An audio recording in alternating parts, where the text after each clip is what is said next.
El final de la década de los 80 vio una Marvel Comics bastante peculiar. Por un lado, teníamos colecciones como X-Men o Spider-Man que la estaban rompiendo en venta y en apreciación del público, con artistas prominentes como Rob Liefeld, Jim Lee, Max Silvestri, el propio Todd McFarlane. Y por el otro teníamos a los personajes claves de la casa, como los Cuatro Fantásticos, como Iron Man, como el Capitán América, como Thor, como Hulk, que si bien hacia finales de esa década todavía tenían sagas potables, digamos, estaban mostrando un notorio declive en lo que era el interés al público. Esto se intensificaría en la década siguiente, con historias cada vez más tiradas de los pelos y menos interesantes, y con giros tan estúpidos como por ejemplo hacer mutar a la avispa en una especie de híbrido, o en un arco que supuestamente nos revelaba como Tony Stark siempre había sido un agente durmiente de Kang el Conquistador, un traidor básicamente, y después de intentar matar a sus compañeros era reemplazado por una versión adolescente de sí mismo desplazada en el tiempo. Bueno, sí, una reverenda porquería.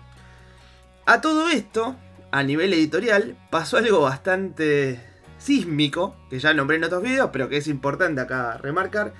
que es que toda esta generación de artistas estrella que habían llenado las arcas de Marvel de dinero, se dan cuenta de que estaban poniendo sus mejores años en manos de otra gente. Entonces, probablemente, haciendo eco de toda la situación legal que había vivido DC años anteriores con la familia de Schuster y Siegel, los creadores de Superman, a quienes les habían dado una indemnización paupérrima cuando el personaje tuvo adaptaciones animadas, llegando incluso al cine, siendo un exitazo a nivel mundial, los hizo darse cuenta que el camino era justamente ser los propietarios de los propios personajes que creaban y con los que trabajaban, y ser dueños de la mayor parte de las regalías. Entonces es así como tenemos un éxodo masivo de creativos, principalmente de Marvel Comics, hacia una nueva empresa llamada Image, la cual no sería una editorial per se, sino que es un sello que englobaría pequeñas editoriales, o sea, pequeños universos,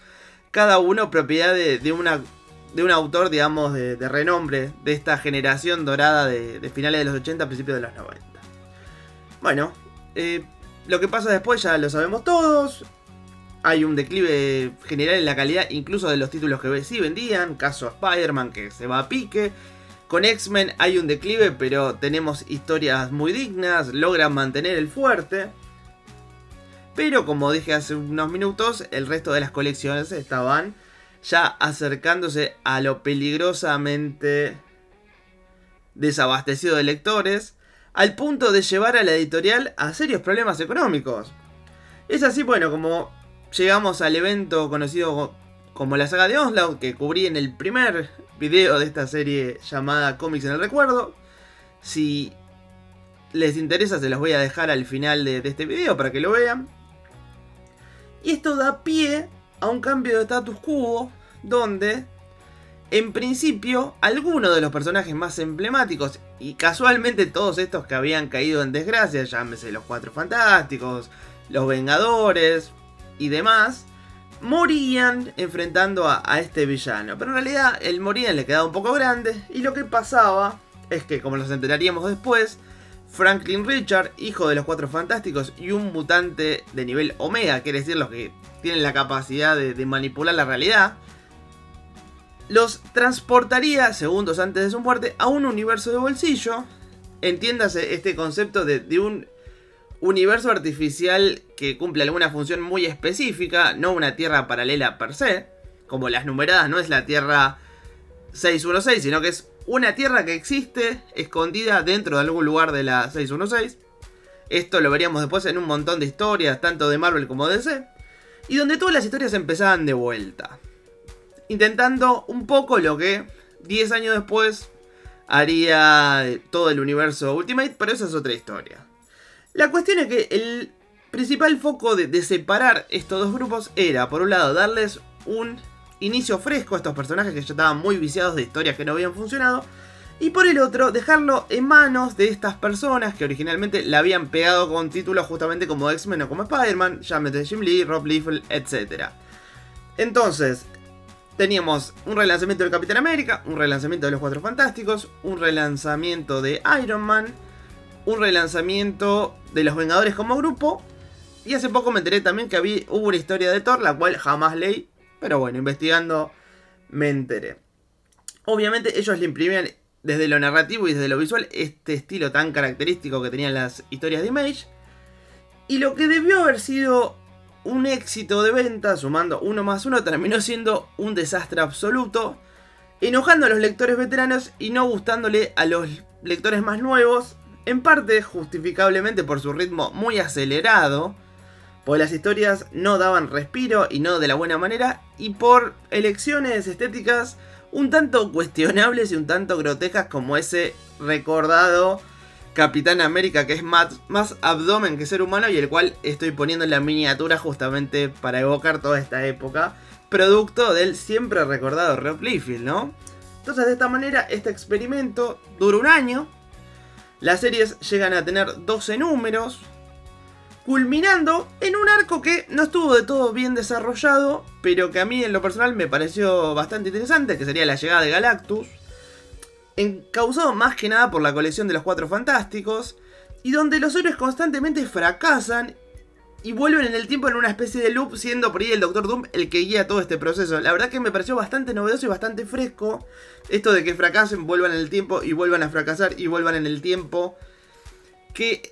de estar escrito en otra época y de otra manera probablemente estaríamos ante un clásico moderno, pero lamentablemente somos muy poquitos los que lo recordamos. Después de esto vienen los números 13 de cada colección, lo cual es un crossover no canónico con el universo Wildstorm, que era propiedad de Jim Lee, y de donde por ejemplo vienen los Wildcats, Gen 13, y el cual al día de hoy es parte del universo DC. O sea, es bastante extraño ver estos personajes que hoy conviven con Superman, Batman y demás, teniendo una suerte de participación con los Vengadores, por ejemplo. Pero esto a posteridad no sería incluido justamente en reediciones de todo este arco por temas de derechos, porque es muy complicado, más cuando Marvel pasó a formar parte de Disney, y nos llevaría directamente a una miniserie que se llama The Return, la cual contaría como, justamente partiendo de esta premisa de que fue Franklin Richards el que los envió para salvarlos, también vendría de él el rescate, como todo este grupo, cual Arca de Noé, recupera la noción de que en realidad su historia venía de otro lado y vuelven con sus seres queridos, los cuales ahora recuerdan. Una historia bastante sosa, sin gracia, cuyo principal vínculo es, como dije, Franklin Richards, una celestial que es como la que lo apoya, y Hulk, que había quedado desdoblado en dos personajes, siendo uno un Hulk sin banner que había estado pululando por los títulos de Marvel después de Onslaught, y el Hulk rebooteado que justamente aparecía en las colecciones de Iron Man Reborn y de los Vengadores.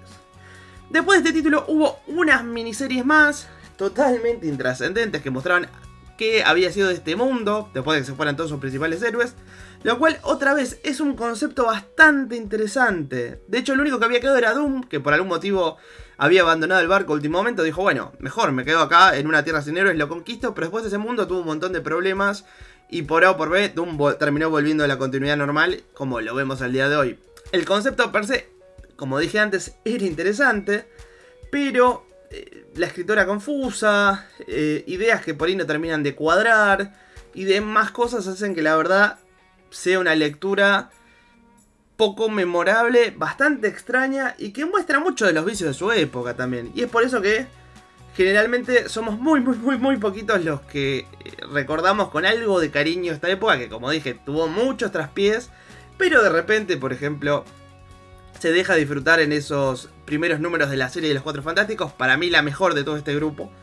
que mostraba momentos claves como decir la invasión de Namor a Nueva York de la mano de los dibujos de Jim Lee, que siempre son un deleite para los ojos. Así que bueno, creo que esto es todo por hoy.